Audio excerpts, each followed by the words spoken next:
Welcome back to the Within Reach podcast. We are now in January of 2026, which is super exciting. I hope everyone has had a nice Christmas break, a nice new year, and is settling in back to their routine and ready to get back into the swing of things. We have curated today's episode specifically for this time of year because we know that a lot of you are going to be coming into 2026 with new goals, with new focuses and things that you want to achieve. And as we are fitness coaches, one of the biggest things that you will see this time of year, not just with us, but with many other fitness coaches, are New Year's challenges.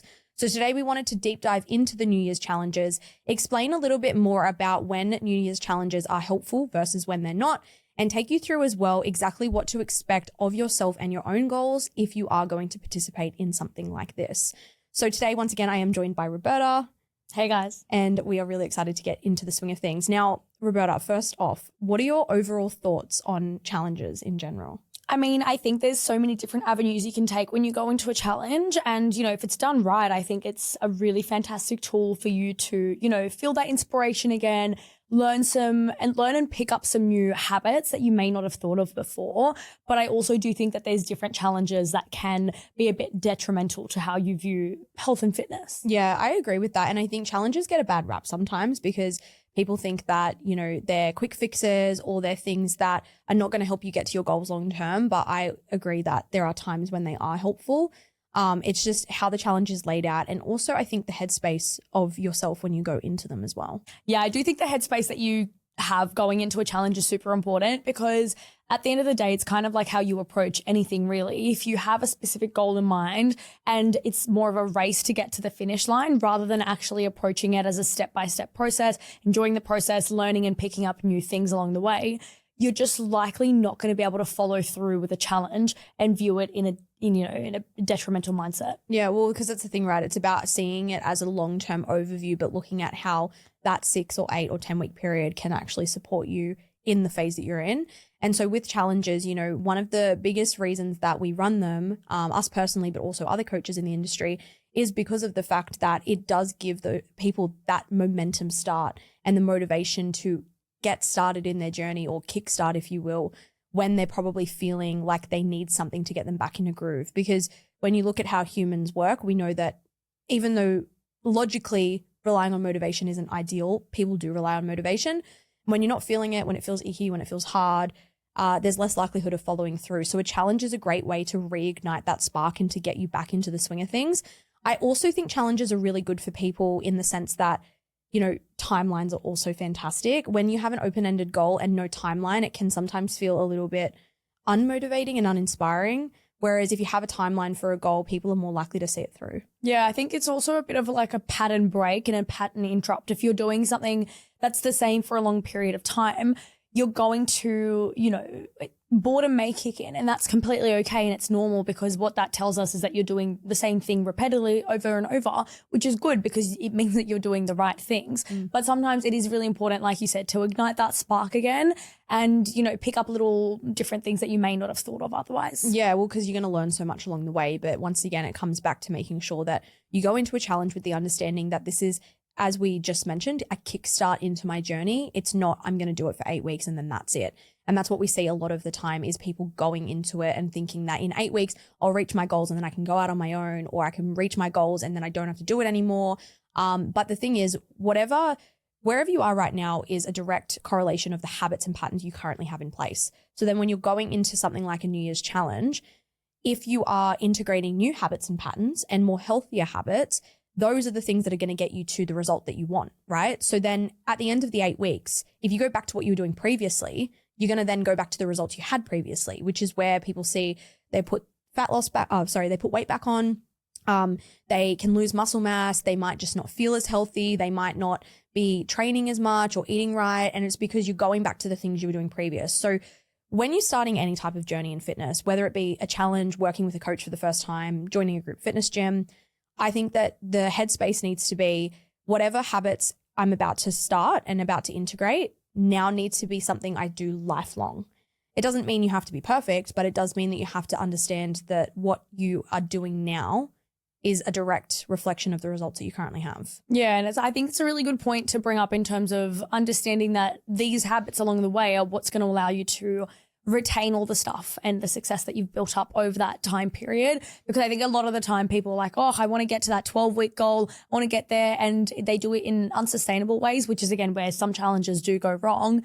And then they get there and then they're like, oh, well, what do I do after this? Because this is unsustainable. So it's about just approaching it the right way. So let's talk about then when challenges aren't helpful and when they are maybe a little bit too restrictive for people. Because I've seen challenges run really, really well, and I've seen them run quite awfully. And I think it depends on the coach you work with, the way that they structure it. But once again, it does mean the client has to have the right mindset going in. Yeah, I think whilst, like you said, the client does have to have the right mindset, it's also important to make sure it's not coming from a unsustainable and negligent way from the coach's perspective. Because, yes, you can, let's just say we're going to take a fat loss goal, because obviously that is majority of our client. We want to make sure that the way that we're approaching it is sustainable. So that way the client can get to their goal, but also doesn't learn any, unhealthy habits and unhealthy mindset patterns and shifts along the way, and feels like they have to continue this level of unsustainability after the challenge finishes. Yeah, and you'll know if it's unsustainable. The key things to look out for are when you're going through your day-to-day, week-to-week, and it feels unmanageable. Or actually, unmanageable is probably the only thing that you will feel, because regardless of whether it's because you're not eating enough or because you're training too much or you're not getting enough sleep, either way, it's going to at some point feel unmanageable. So what you need to look at your health and fitness like is, if this feels good most of the time, not all the time, because sometimes it's going to feel shit regardless of what you do. But if this feels good most of the time, if it's achievable most of the time, if overall I'm feeling pretty good, then it's probably a good process for me. But if it's feeling unmanageable, I feel like I'm tired all the time, I'm irritable all the time, I am struggling to keep up with my headspace and mindset, I'm struggling to actually follow through on the things the coach is giving me, and there's been no adjustments made. Because I also want to point out here, it's not the coach's fault if you haven't communicated that, because we don't know unless you tell us. But let's say you have communicated that and it's still really unsustainable, especially in a challenge when you've only got like a 6 or 8 week period. Chances are it's probably unsustainable for you. Yeah, I think it's also important to know that, we can't specifically point out, what's sustainable for one person versus what's sustainable for another. Because let's just say a rough ballpark figure of 1,700 calories can be sustainable for one client, depending on so many factors. We can't then say that that's not sustainable for another, because for somebody else, maintaining that can be they don't have the capacity and it's just not the right fit for them. So making sure that it's a really customized approach. Yes, it's a challenge. Yes, it's likely going to be a little bit less customized than, what usual coaching will be like, but understanding that it's not a one size fits all approach.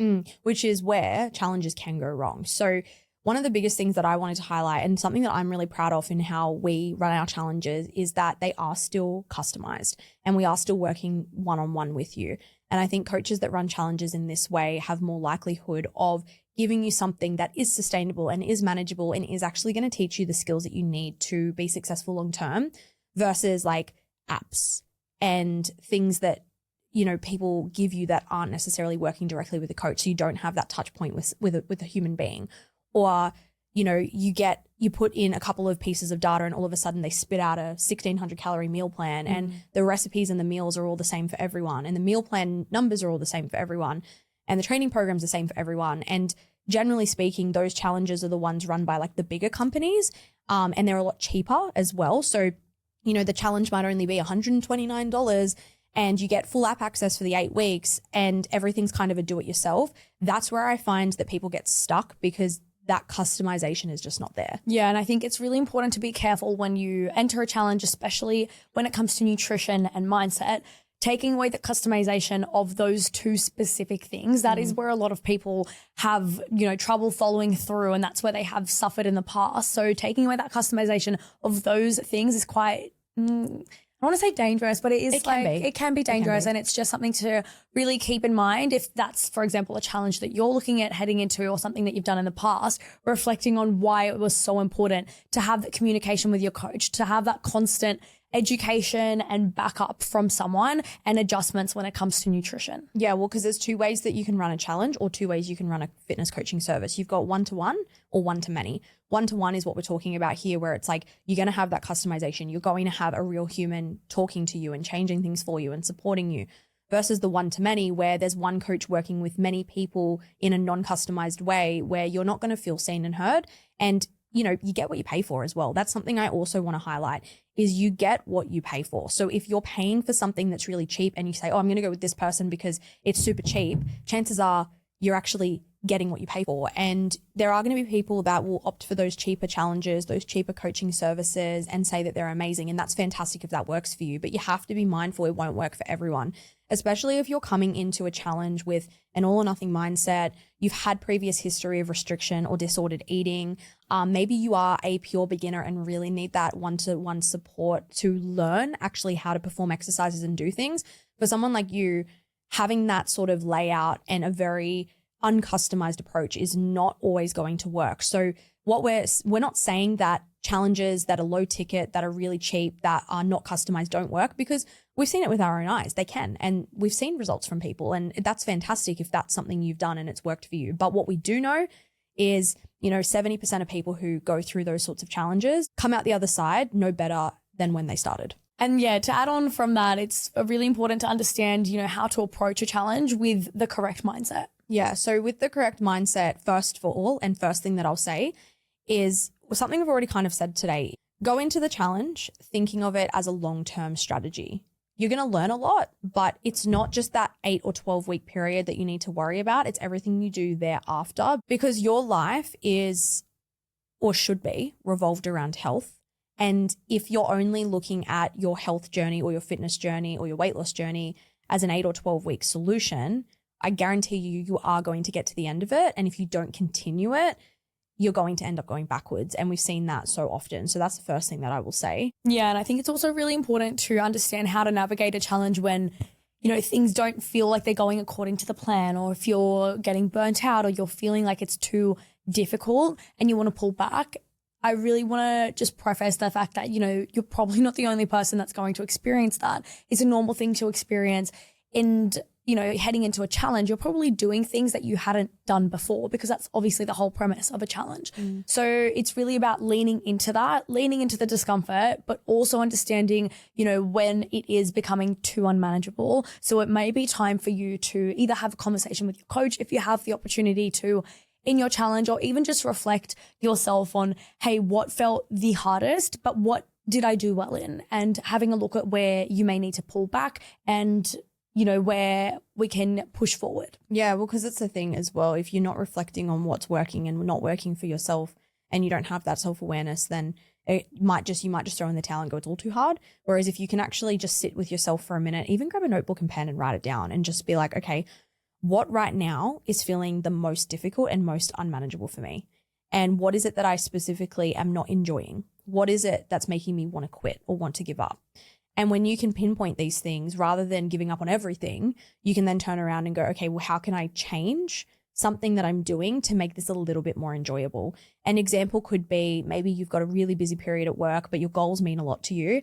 And the challenge is giving you a 4 or 5 day a week program. And you're sitting there going, no, it's all too hard. I can't do it. I'm just going to quit. But if you actually sat with yourself and you went, well, what's causing me the most stress? Okay, it's probably that I'm just feeling like I can't manage all of those sessions because I'm quite tired. I'm doing long days at work and I just don't feel like I have as much time or capacity. Cool. So if we just reduce those sessions to like 3 days a week, would that give you that breathing room back to then enjoy what you're doing?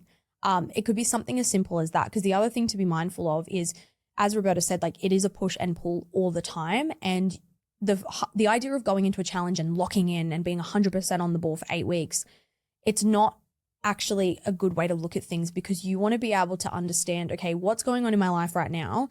And based on what's going on in my life, how can I just tweak things to make it achievable long term? Because what we know is life is just going to be crazy all the time and things are always going to pop up. And the biggest thing we see, not even just in challenges, but in our own coaching service with clients, is people want to give up when things pop up in life without thinking about how navigating this thing in your life could actually teach you a skill set for next time the same thing pops up.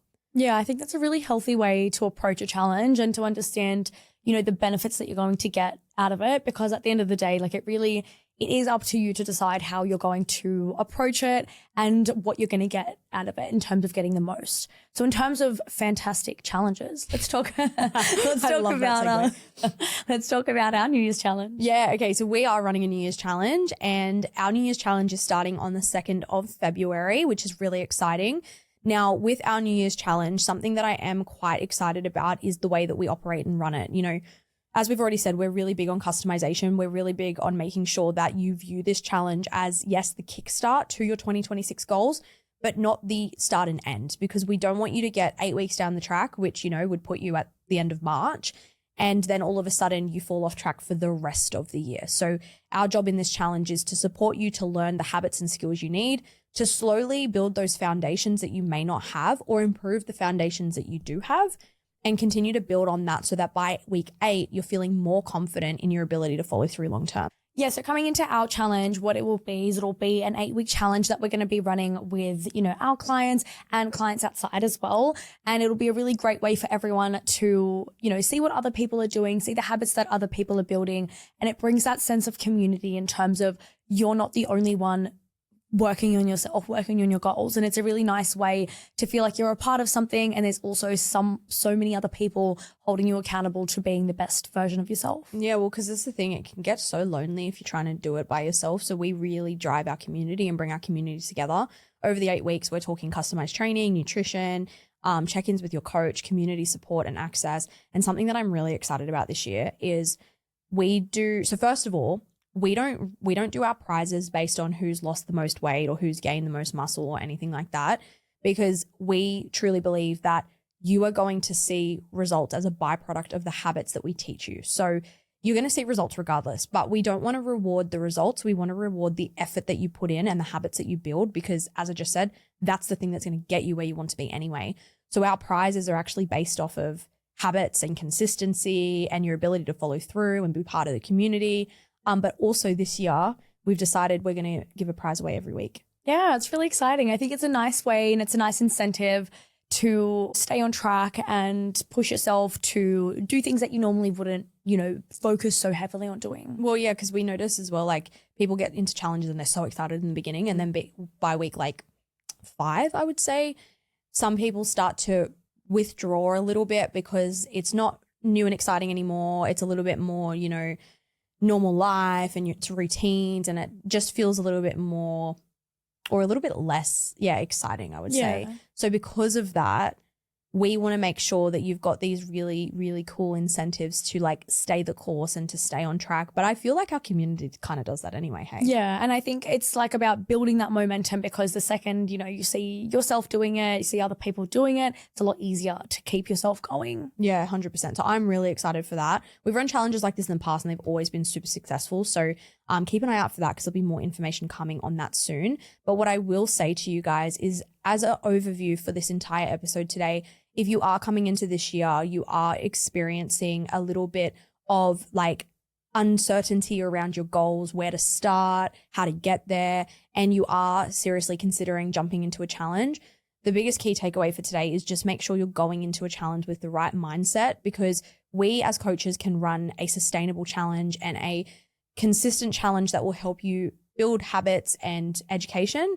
But we cannot support you if your mindset is adamant on going ham and being 100% in for 8 weeks and then not continuing on after that. So the goal is that regardless of what challenge you do, make sure that you go in with the mindset that this is a lifelong skill that you're wanting to learn, and that it's something you can take away and apply for the rest of your life. So thanks for tuning in, guys. Super excited for our challenge. Keep an eye out for that, and we'll see you in the next episode.